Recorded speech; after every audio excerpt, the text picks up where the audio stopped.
महाराज राम के जीवन में समस्याओं पर समस्याएं आई।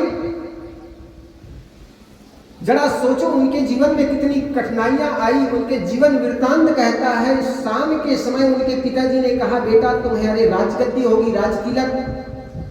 सुबह के समय उनको कांच के समय सामने, आईना के सामने खड़ा हुआ, शीशे के सामने खड़ा हुआ, अपने चेहरा निहार रहा था। उतने में देखा कि कान के बाल के पास सफेदी आ गई। अब मैं बूढ़े हो गया हूं, तो मैं अपने पुत्रों को राजकाज दे दूं। बड़े पुत्र राम है, उसको राजगद्दी संभला दूं। गुरुदेव के पास जाकर कहने लगा, गुरुदेव मेरे बाल पक गए हैं, मैं बूढ़े हो गया हूं, अब राजकाज राम को सब संभला दीजिए, वे योग्य है। गुरुजी भी राजी हो गए और ये काम कल सुबह हो ही जानी चाहिए। महाराज राम को बताए गए, पूरे राज्य में लाइटिंग हो रही, उत्सव मनाए जा रहे हैं, मंदारे बजाए जा रहे हैं। लेकिन रात्रि के अंधेरे कमरे में राजा दशरथ ने अपने बड़े पुत्र राम को बुला करके कहा, बेटा ये राजगद्दी भरत को मिलेगा, तुम्हें तो 12 वर्ष का वनवास मिलेगा। सत्संग ऐसी जगह है जहां पर आपको अपने से जोड़ता। हम संसार के बाजारों में जाते हैं, दुनियादारी से जुड़ते हैं, चीजों से जुड़ते हैं, लेकिन हम अपने से क्यों सो दूर हो जाते हैं। किसी शायर ने सुंदर कहा, उसने बड़ा काम कर लिया जिसने अपने आप से मुलाकात कर लिया। जीवन में बहुत मुलाकात करते हो, परिवार से, रिश्तेदारी से, सगे संबंधियों से, लेकिन आप अपने से पूछना आपका अपना क्या है। कभी एकांत में बैठना, एकांत में बैठ करके अपने आप से पूछना कि मैं कौन हूं और मेरा क्या है। जो भी आपके पास चीजें हैं वो चीजें सारी यहीं छूट जाती है। मकान, दुकान, पत्नी, बच्चे, पति, परिवार, ये कहां तक जाएगा। ये सब अधिक से अधिक जाएंगे तो शमशान घाट तक। आगे तो आपका धर्म ही एक साथी है। आप जब पेट दर्द से कराहते हो ना, तो ख्याल रखना आपके बहुए हैं, आपके बेटे हैं, वो दर्द बांट नहीं पाते। और कई बार तो ऐसे होते हैं वो दर्द में सहयोगी या वो दर्द को बांटने वाले पड़ोसी हो जाते हैं, किसी दूर के और लोग हो जाते हैं, लेकिन अपने लोग बड़े दूर हो जाते हैं। लेकिन हम उन्हीं लोगों से प्रेम करते हैं, उसी लोगों से मोह करते हैं जो हमारे अपने निकट होते हैं। जो शरीर आपका जितना निकट है उससे भी ज्यादा निकट आपका मन है। और मन से हम कितना प्रेम करते हैं, जो भी मन में उपज जाती है विषय वासना की बातें, विषय वासनाओं के चीज, उसको पाने के लिए दौड़े चले जाते हैं। इसलिए सदगुरु कबीर ने कहा, तन जाता मन जाता तन जात है, तन जाता मन जात है, मन जाता तन जाए, तन मन एक होए रहे तब हंस कबीर कहाए। साहिब कहते मन जहां जाता है वह तन चला जाता। एक आदमी को बीड़ी की चुलक लग जाए तो 2 इंच की वो बीड़ी आपके 20-40 किलो का ये शरीर को उठा करके कहीं पूरे कबाड़ में ले जाकर वहां बीड़ी पिला देगा। इस जगह को छोड़ देंगे आप। सदगुरु कबीर की एक साखी है, मांस खाए मदिरा पिए, धन वेश्या को जाए, जुआ खेल चोरी करे, अंतः सर्वस जाए। साहब कहते मांस खाए मदिरा पिए। जीवन में किसी ने सदगुरु कबीर के पास जाकर के कहा, गुरुदेव आदमी का सर्वस्व पतन कब हो जाता है, आदमी का सब कुछ कब हार जाता है, पतित हो जाता है। तो गुरु जी ने कहा, मांस खाए मदिरा पिए, धन वेश्या को जाए, चोरी करे जुआ खेल चोरी करे, अंतः सब कुछ जाए। आदमी का पतन तब होता है जब आदमी मांस खाना सीखता है। मांस किसी झाड़ में नहीं फलता मेरे मित्रों। कुछ बेवकूफ किस्म के लोगों ने कहा अंडा ये शाकाहारी है, तो किसी ने कहा तो किस पेड़ में वो फलता है, कहे पेड़ में तो फलता नहीं, पक्षियों का रजगिरियों से बनता है। इसलिए किसी ने कहा अंडे को शाकाहारी कहना मूर्खों का चाल है। दुनिया में कोई भी प्राणी आता है तो माँ बाप के रजवीय से निर्माण होता, वो बच्चे के रूप में आता। किसी भी जीव जंतु की हत्या करना महापाप है। जरा सोचो, आपके घर में कोई आदमी मर जाता है, ले जाकर के शमशान घाट में गाड़ देते हो, जला देते हो, और बाहर से मरे हुए मुर्दे को लाकर के घर में जगह देते हो, अपने पेट में जगह देते हो, तो पेट तो कब्रिस्तान हो गया। और जो आदमी अपने पेट को कब्रिस्तान बनाएगा, उनके घर में भगवान कैसे आएगा जी? जो माँ बाप मांस खाता है, वो माँ बाप के शरीर से एक बच्चे का निर्माण होता है। जो माँ बाप मांस खाते हैं, उनसे शरीर का निर्माण होगा, वो रावण राक्षस या कंस होगा, राम और कृष्ण नहीं होगा। इसलिए सबसे पहले हमारा खान पान शुद्ध हो। जिस व्यक्ति का खान पान शुद्ध हो जाता है, उसका आधा जीवन सुधर गया समझो। और इसके लिए सबसे पहली बात है, आदमी का विचार शुद्ध हो। और विचार आदमी का तब शुद्ध होता है जब सत्संग में आते हैं। तो साहब कहते हैं मांस खाए। जो भी मांस मिलता है, किसी प्राणियों को मार करके ही मिलता है। जरा सोचे, एक कांटा हमारे शरीर में चुभ जाता है, गड़ जाता है, कितनी पीड़ाएं होती हैं। ये बेजान प्राणी पर हम हथियार चलाते हैं, छुरा चलाते हैं, उनको कितनी पीड़ा होती होगी। ये घर में 3 लड़के थे, एक बच्चा 6 महीने का था, एक 1.5 साल के था, और तीसरा लड़का 3 वर्ष के था। उनके घर में त्योहार बार होता, माता पिता कभी मुर्गी ले आते, कभी बकरा ले आते, हथियार उठा करके काटते थे। बच्चे जब वो मुर्गा तड़पता था, पिता छुरी चलाते थे गले में, तो मुर्गा जब तड़पता था, बच्चे नाचते थे, डांस करते थे। रोज का यही काम था। हर त्योहार, जो भी त्योहार आता, दिवाली आती, होली आती, कभी मुर्गा ले आते, कभी मुर्गी ले आते, कभी मछली ले आते। जब चाकू चलाते तब मुर्गी या मछली जब तड़पते तो बच्चे बड़े डांस करते, नाचते। अब उनका एक अभ्यास बन गया।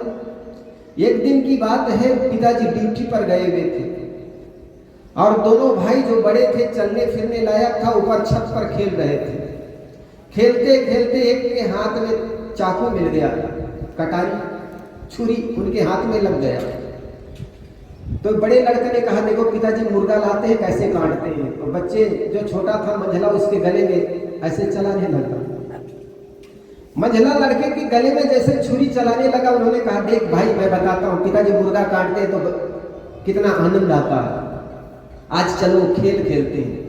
माँ नीचे तल घर में वो बच्चे को स्नान करा रही थी, टफ में गर्म पानी, टफ में पानी रखा हुआ, और माँ अपनी गोदी में बच्चे को लेकर के, जो 6 महीने का बच्चा था, उसको स्नान करा रही थी। और दोनों भाई ऊपर में खेल रहे थे, भाई मुर्गा काटने वाला खेल कर रहे थे। बड़े भाई के हाथ में आ गया छुरा, उन्होंने मंझले भाई के छुरे, जो 1.5 साल का लड़का था, उनके गले में छुरा रख दिया। और छुरी रख करके ऐसे जैसे ही चलाया, देख भाई छुरा मुर्गे के गले में रखते कितना आनंद आता है। उन्होंने जैसे ही छुरा गले में रखा, मंझले भाई का गला कट गया। कितना जोर से चिक्कार मारा, चिल्लाया। लड़का के चिल्लाते सुन करके माँ तो सुनी कि कुछ हो गया। वो बच्चे जिसको गोदी में लेकर के स्नान करा रहे थे, वो भूल गई कि मेरा ये बच्चा को मैं स्नान करा रही। उन्होंने गोदी से उठा करके टप में रख दी।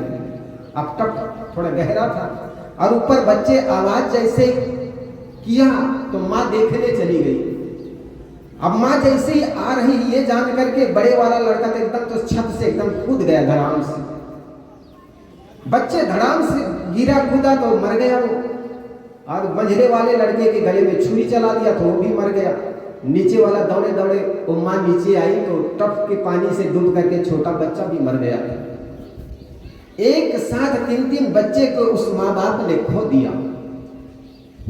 कर्म कमाई आपकी कहीं न निष्फल जाए, बोए पेड़ बबूल का आम कहां से पाए। वही तुमको मिल रहा है जो कि पहले से दिए हो, उसी का फल सामने है शुभ अशुभ जो कुछ किए हो। इसलिए मेरे मित्रों, ऐसे कुकृत्य मत करो जो आपके बच्चों में गलत प्रभाव डाल जाए। रूखी सब्जी और नमक के साथ खा लेना, लेकिन किसी प्राणियों को दुख मत देना। जिस प्राणी को दुखी करोगे वो प्राणी का साप आपके जीवन में लगता है, और आए दिन, आज नहीं तो निश्चय कल वो फल आपको मिलेगा। फिर माथा पकड़ के रोओगे तो हमने अपने जीवन में ऐसा नहीं किया था, कैसा आ गया, वो आपको याद नहीं, लेकिन आप अपने कर्मों का फल भोगते हैं। दुनिया में ऐसा कोई शैतान नहीं कि आपके जीवन में दुख डाल जाए। हमारे जीवन में जब दुख आते हैं तब समझते हैं कि हमारे घर में ये देवता है वो नाराज। हमारे घर में कभी बाप दादे ने कभी पूजा करते थे, वो भूमिया भूत। दुख जब आता है ना तो यही सूझता है आदमी को, वो भूमिया को हम नहीं मान रहे हैं। कोई ना कोई देवता और बताने वाले भी लोग हो जाते हैं कि आप उसको नहीं मान रहे, इसलिए उनको बकरा चाहिए, मुर्गा चाहिए। अरे वो कैसी देवी जो एक निरीह प्राणी को मांगे। दुनिया में ऐसा कोई देवी नहीं जो सिंह को मांगती हो, सिंह का बलि चढ़ाती हो, कहीं पर सुने होगा। सदा असहाय प्राणी को बलि चढ़ाए जाते हैं। सिंहों को बलि न देखा कभी, सदा बकरे को ही बलि वेदी पे चढ़ाए गए। टेढ़े वृक्षे न कभी काटे गए, सीधे पर आरे चलाए गए। आपके गांव में कोई सीधे सरल आदमी हो ना, जगदीश जी जैसे, उसको ही सताए जाते हैं। कोई आदमी गांव में टेढ़े हो ना तो उसे बात भी नहीं करता, ये आदमी बड़ा खतरनाक है। इसलिए अति सरल भी खराब है। जीवन में चुनौतियां आती है, कठिनाइयां आएगी, समस्याएं आएंगी, लेकिन उस समस्याओं से डरो मत। महाराज राम के जीवन में समस्याओं पर समस्याएं आई। जरा सोचो उनके जीवन में कितनी कठिनाइयां आई। उनके जीवन वृत्तांत कहता है, शाम के समय उनके पिताजी ने कहा, बेटा तुम्हारे राजगद्दी होगी, राजतिलक। सुबह के समय उनको कांच के समय सामने, आईना के सामने खड़ा हुआ, शीशे के सामने खड़ा हुआ, अपने चेहरा निहार रहा था। उतने में देखा कि कान के बाल के पास सफेदी आ गई। अब मैं बूढ़े हो गया हूं, तो मैं अपने पुत्रों को राजकाज दे दूं। बड़े पुत्र राम है, उसको राजगद्दी संभला दूं। गुरुदेव के पास जाकर कहने लगा, गुरुदेव मेरे बाल पक गए हैं, मैं बूढ़े हो गया हूं, अब राजकाज राम को सब संभला दीजिए, वे योग्य है। गुरुजी भी राजी हो गए और ये काम कल सुबह हो ही जानी चाहिए। महाराज राम को बताए गए। पूरे राज्य में लाइटिंग हो रही, उत्सव मनाए जा रहे हैं, मंदारे बजाए जा रहे हैं, लेकिन रात्रि के अंधेरे कमरे में राजा दशरथ ने अपने बड़े पुत्र राम को बुला करके कहा, बेटा ये राजगद्दी भरत को मिलेगा, तुम्हें तो 12 वर्ष का वनवास मिलेगा। ये बात सुन करके महाराज राम विचलित नहीं हुए। जिस बात को सुन करके उन्होंने ये सुना कि राजगद्दी मिलेगी, जैसे उनके मन में प्रसन्नता रही, वही प्रसन्नता वनवास जाने की बात सुन करके भी उनके मन में रही। महाराज राम चाहते तो पिता को जेल में डाल सकते थे, क्योंकि उस समय सेनापति थे। और राजा दशरथ ने कहा भी, पुत्र मुझे जेल में डाल दो, मेरी वचन भी रह जाएगी और तुम्हारा काम भी बन जाएगा। लेकिन उसने ऐसा नहीं किया। महाराज लक्ष्मण को भी खेद हुई, पीड़ा हुआ। उन्होंने कहा, भैया ये तीर धनुष कब काम आएगा? तुम कहते हो अत्याचार होने नहीं दूंगा, तो तुम्हारे राज्य में ही अत्याचार हो रहा है, ये धनुष और बाण कब काम आएगा? तो महाराज राम ने कहा, भाई किस पर बाण चलाऊं? उस पिता पर जिन्होंने शीशे के सामने कान के एक ऊपर का बाल को पका देख करके सोचा पुत्रों को राजगद्दी दे दूं, उस पिता पर मैं बाण चलाऊं कि उस मां पर बाण चलाऊं जिन्होंने मुझे स्वप्न में भी याद कर लेती थी, तो मुझे गोद में उठा करके अपने पास सुला देती थी। उस कैकेयी मां पर बाण चलाऊं कि उस भरत भाई पर बाण चलाऊं जिनके सीमा पर पाप समझ करके भी सोचता था कि इसके सीमा में मैं प्रवेश करूं या ना करूं, उस भाई पर बांध चलाऊं। उनके जीवन पर कितने कठिनाइयां आई। उन्होंने जाकर के गुरुजी से नहीं कहा, गुरुजी इतने बड़ी संकट आ गया, कल मुझे राजगद्दी मिलना था, आज वनवास मिल रहा है, कुछ राखड़ी डोरा कर दीजिए, कुछ मंत्र फूंक दीजिए, कुछ मंत्र दे दीजिए, कुछ यज्ञ हवन करा दीजिए। आपके घर में कोई बच्चे बीमार हो जाते, कोई तकलीफ आ जाती है, कोई अदालत कचहरी में हार जाते हैं, तो चले जाते हैं गुरुजी के पास, ओझा बैगा के पास, किसी पंडित के पास, कहते हैं पंडित जी कोई यज्ञ कर दीजिए, कोई भागवत की कथा कर दीजिए, मेरे घर में विपत्ति पर विपत्ति आ रही है। महाराज राम ऐसे नहीं करते। हम अपने इतिहास से भी कुछ सीखें। महाराज राम ने सहज स्वीकार कर लिए, चाहे सीता का हरण हुई हो तब, या लक्ष्मण को शक्ति बाण लगा हो तब। आपके घर में कोई बीमार पड़ जाते हैं तो चले जाते हो कोई राखड़ी डोरा करने के लिए। महाराज राम के जीवन में कोई चमत्कारिक घटना नहीं घटी है, जरा देखिए। उन्होंने फूका झाड़ा नहीं किया।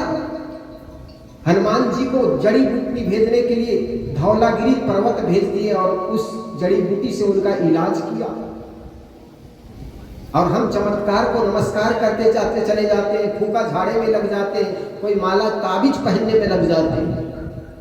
इन महापुरुषों के जीवन से भी कुछ हम सीखें, लेकिन हम केवल चमत्कार के पीछे दौड़े चले जाते हैं। हम तो सोचते हैं कि बिना कुछ किए शिवलिंगी पर पानी डाल दे और जीवन की सारी समस्याएं दूर हो जाए, एक लोटा जल सारे समस्याओं के हल। लग गए ऐसे पीछे, और ऐसे ढोंगी बाबुआओं की और पंडितों की भी कमी नहीं। जरा झांक कर देखें, महाराज राम के जीवन में इतनी बड़ी बड़ी समस्याएं आई और हम इतने कमजोर और कायर हैं। जरा सी समस्याएं घर में नहीं आई कि दौड़े दौड़े चले गए तथाकथित पहले फैल पंडित के पास, कहे महाराज गृह शांति करवा दीजिए, सत्यनारायण की कथा करा दीजिए। न जाने कैसी कैसी कर्मकांडों में हम अपने जीवन को जोड़ते चले जाते। ये कर्मकांड करने से जीवन सुधरने वाला नहीं है, इसलिए कोई भी कर्म करते हुए उनके पहले विचार करो। तो जीवन पतन होने का मुख्य कारण है मांस खाए मदिरा पिए। दूसरी बात साहब कहते मदिरा, जिसको शराब कहते हो, इंग्लिश में वाइन कहते हैं। शराब का अर्थ सा नाम सड़ो, बा नाम बर्बाद हो जाओ और रा नाम रो, ताका नाम शराब। एक गांव में शराब से होने वाली हानि के बारे में बताने वाला दो अधिकारी आए, शराब बंदी लगाने वाले दो अधिकारी आए। गांव के चौराहे पर सभा किए।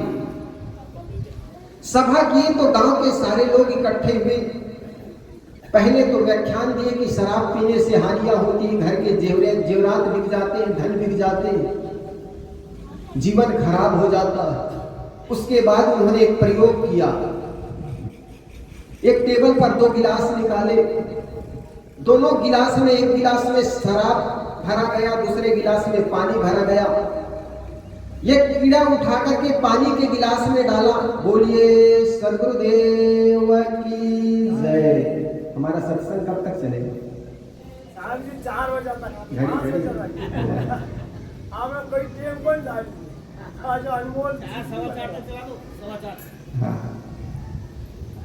तो एक गांव में शराब बंदी वाले दो अधिकारी आए, ये बताने के लिए शराब पियोगे तो मर जाओगे, शराब पियोगे तो हानियां होगी, घर के जेवरात बिक जाते हैं, धन बिक जाते हैं, जमीन बिक जाती है। ये बताने के बाद उन्होंने प्रयोग किया। दो गिलास निकाले, टेबल पर रखा, एक गिलास शराब से भरा गया, एक गिलास में पानी भरा गया। एक कीड़े उठा करके पानी से भरा हुआ गिलास में डाला, निकाल करके दिखाया, ये क्या हुआ? मरा नहीं। कुछ देर बाद शराब से भरा हुआ गिलास में वो कीड़े को डुबाया तो 2 सेकंड बाद तड़प तड़प के कीड़ा मर गया। बहुत से लोग आए हुए थे, पूरी सभा भरी हुई थी। उस अधिकारी ने पूछा, मेरे कहने का मतलब मैंने प्रयोग किया, इसको समझे कि नहीं समझे? सारे लोग स्तब्ध हो गए, लेकिन पीछे एक शराबी बैठा हुआ था। शराबी ने कहा, सरकार बिल्कुल बहुत अच्छी तरह बात समझ गई। कहे क्या समझे? कहे सरकार ये शराब बहुत अच्छी चीज होती है। जिस प्रकार ये कीड़े के मर जाने से पेट के कीड़े भी मर जाते हैं, सरकार शराब अच्छी चीज होती है। आदमी जिसमें गलती बताना चाहता है उस गलती को भी लेना नहीं चाहता, उनसे भी अच्छा ही ले लेता है।